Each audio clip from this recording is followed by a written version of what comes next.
It was a crisp Thursday evening in late spring. The kind where the sun hangs low over the rolling hills of Willow Creek Lane in Montana, casting long shadows across my farm. I'd been out checking on my lambs. Those little ones were just weaning, their systems fragile as glass.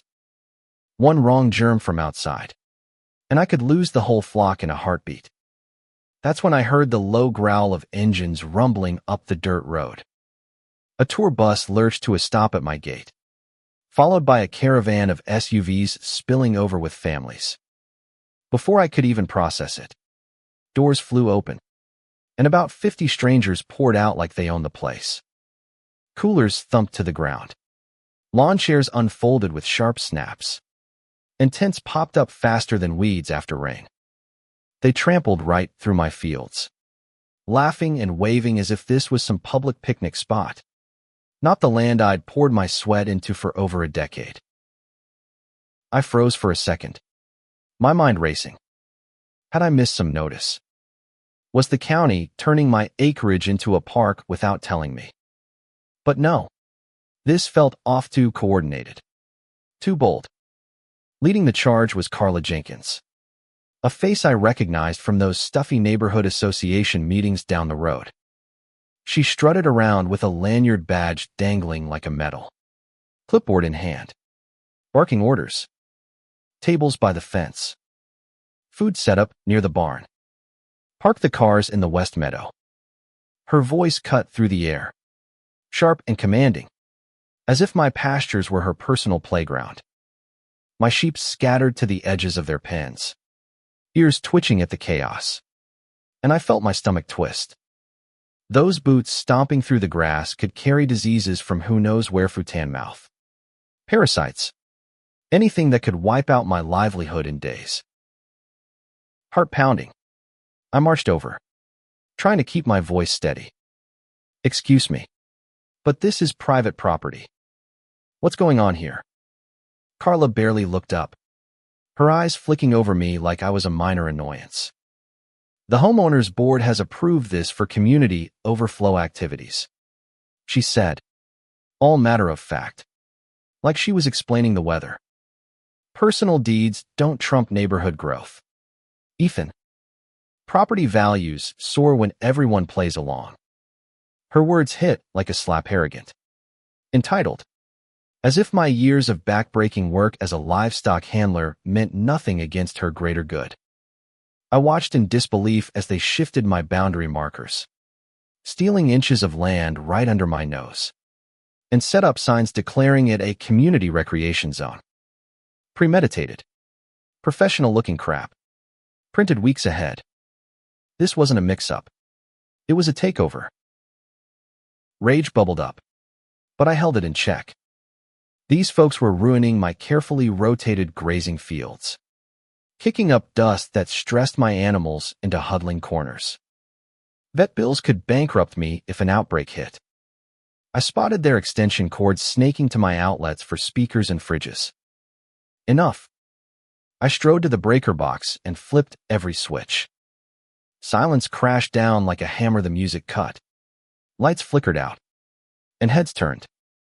Carla's facade cracked, her eyes flashing fury. You can't do that. This is an authorized event. She snapped. On my farm. With my electricity. Damn right I can. I shot back, my pulse thundering. Murmurs rippled through the crowd, parents pulling kids away from the pens. Whispers of "Did we trespass?" The air thickened with doubt, and I could see the shift. These weren't invaders by choice. They'd been duped. But Carla wasn't done. She whipped out her phone, setting up a tripod. We're going live. Folks. Community spirit lifts us all. Ethan. You wouldn't spoil a family stream, would you? She dragged in an older neighbor, propping her up like a shield, narrating with fake cheer. See this sweet lady. She's waited months for this. Are you really going to crush her day? It was slimy manipulation, making me the bad guy for defending what's mine. My resolve wobbled. Maybe I was overreacting. Then I glanced at my lambs. trembling from the noise. And Steele surged back. No way. I dialed 911. I need an officer out here on Willow Creek Lane. Trespassing in progress. Deputy Gonzalez rolled up 20 minutes later, calm as a summer lake, surveying the mess. He asked Carla for papers. She flourished her folder like a trophy. Board approvals right here. He scanned them, brow furrowing. Ma'am, these are internal notes, not permits.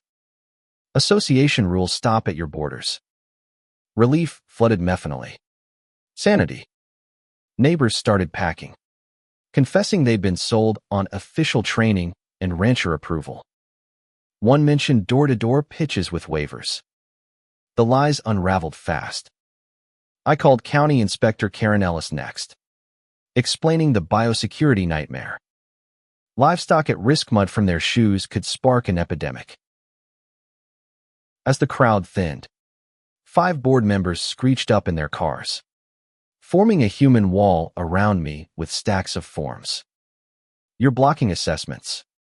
The treasurer growled, shoving papers in my face. Ownership isn't absolute if it hurts the group. Carla orchestrated from behind. Feeding lines, explain values. Standards. Outnumbered. Trapped on my own dirt. I felt the pressure like a vice. It was bullying. Pure and simple, coordinated to break me financially. Emotionally. My grandfather's stories of fighting for this soil during hard times echoed in my head. No. Get off my land. Now. I said, voice like steel. They blinked. Surprised.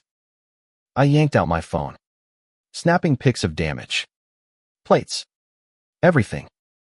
Video rolled next, capturing their circle. Optics matter in court. Karen arrived hours later, clipboard ready, cutting through the BS. Health codes only, she said, ignoring their spin. Her inspection revealed horrors: no disinfection, food on contaminated ground, waste near water. This could trigger county-wide outbreaks. Quarantines cost fortunes. I chimed in with my handler know-how, backing her up.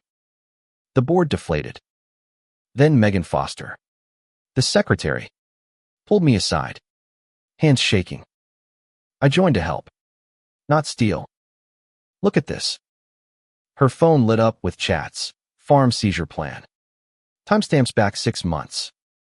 Phases for precedent. Lawsuits. Eminent domain. They dug into my life. Single. Modest income. No family backup. Sickening invasion.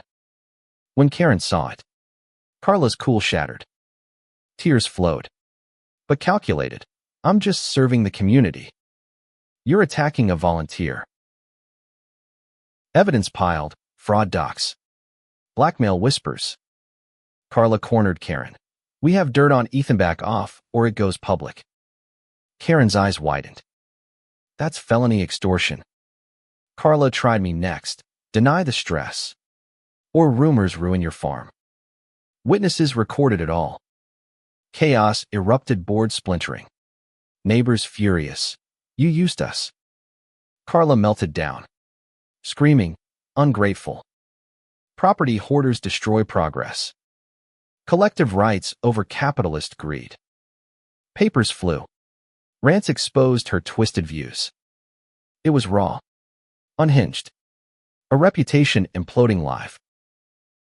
Citations hit. $800 health fines. $300 trespassing. Investigations widen. Prior complaints on Carla. Conspiracy proof. HOA met in fury.